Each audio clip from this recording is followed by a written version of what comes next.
Hello, YouTubing simmers. My name is Rebecca, also known as Carrie is Safe, and this is going to be a new series on this channel on my testimony of how I got reacquainted with God using The Sims 4. These are true events that did happen in my life, which I felt the need to share. So let's get into it. As a child, I was always sick, in and out of the hospital, due to a condition called Addison's disease, where on the outside I look normal, but on the inside I'm a ticking time bomb just waiting to happen. The only way to tell is through blood work. Addison's is an autoimmune disease where the adrenal glands don't make enough hormones. And the treatment for this is steroids. But taking steroids has a bunch of risks in taking them, which one of the risks was an overacting pyrothyroid, which destroyed all of my vitamins and nutrients I would consume. So then, of course, it added a bunch of more problems on a already existing condition, like having a calcium deficiency. As a child, I would constantly feel like I lived in a world surrounded by pins and needles. I would walk and the pain would be so bad, I would walk on my tippy toes. I would grab a cup and the cup felt as though it had pins and needles surrounding the cup. This is how I would know my calcium was low. Not to mention, my hands would cramp up so bad I couldn't open it. They diagnosed me with this when I was only 3 years old. My mom and I were walking out of the grocery store. And as we were walking out, I dropped to the floor and started having a seizure. Which, now I know that is what happens when your calcium levels drop way too low. As all this is going on, a nurse just so happens to walk out of the grocery store and sees what's going on. And she helped my mom with me. That seizure put me in a coma for 3 months.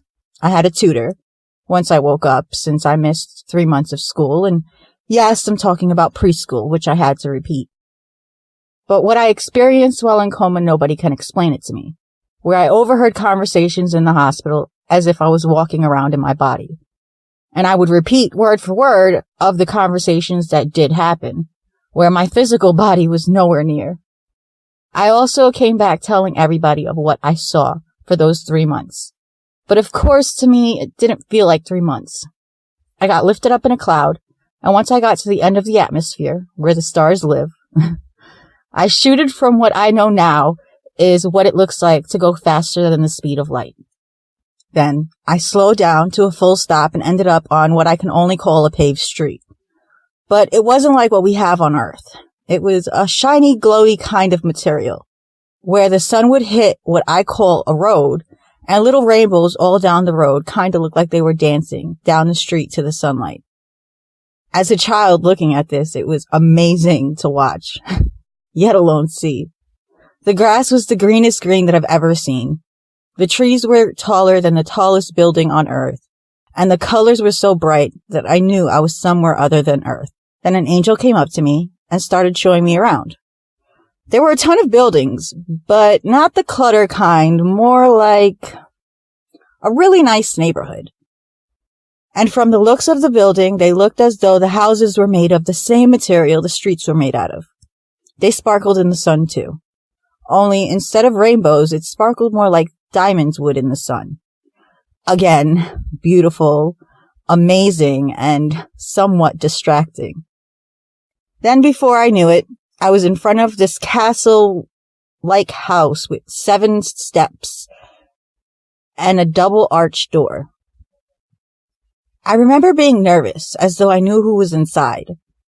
The angel opened up the right side of the double door and says, "Go ahead. Do not be afraid." He requested to speak with you.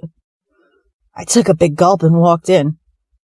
I saw a sun design on the floor, and I walked around it. Then I hear footsteps, and when I turn, I see a spiral staircase that wasn't there before. Because I remember thinking when I walked in, this big old house-like castle, and there's nothing but a design on the floor? That was weird. At the top of the steps, I saw a light. But as the light got closer, it turned into the shape of a man. Then a face, then clothes, then shoes. He stood in front of me and called me by my name. It is not your time to be here. Of course, me being the sassy child that I was, I said, well, if it's not time for me to be here, then why am I here? He let off a little chuckle and waved his hand, and as he does that, I noticed a mark on his wrist and said, I thought the marks were on the palm of your hand. He answered, no, they have never moved. They have always been there since I've come back home. That raised a question in my head. Forever. I was always taught that the Romans nailed Jesus in the middle of his palms, not at his wrists. Well, after he waved his hand, the design on the floor turned into a bird's eye view of my hospital room. My mom and dad standing at the foot of my bed, and I was laying in the bed. The man then pointed to my mother and says, I am sending you back because she is going to need you in the future.